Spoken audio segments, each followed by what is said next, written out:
La littérature commence quand on apprend la première lettre, la première voyelle, la première consonante.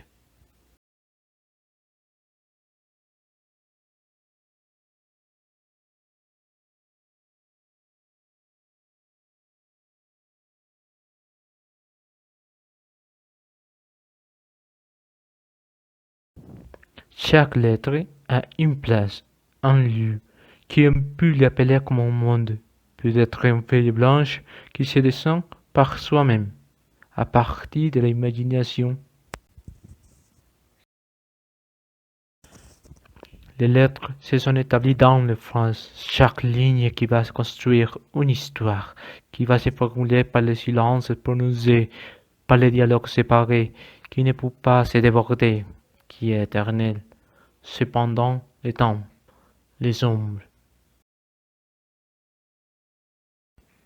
qui se forment un par un dans les phrases, dansent, bougent, en formant des images qui se cherchent à partir des imaginations des lecteurs,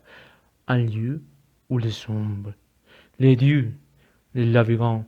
les animaux et les humains sont plutôt, où les cauchemars et les sommeils ont une même place.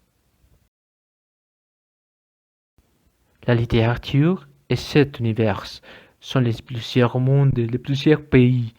où la réalité se transforme pour devenir une autre chose, un désespoir, et aussi l'espoir.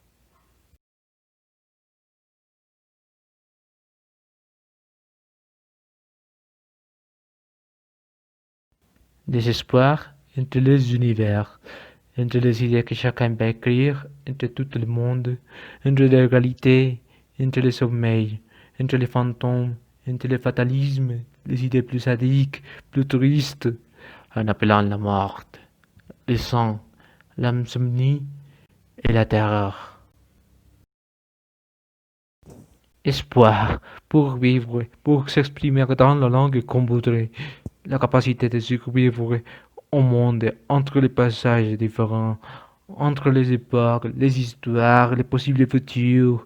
entre la réflexion des idées qui sont devenues universelles, gouvernantes de notre réalité. Tout ça,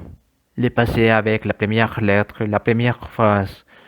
les deux chemins qui sont le désespoir et l'espoir, les futurs inconnus, ça, c'est pour moi la littérature.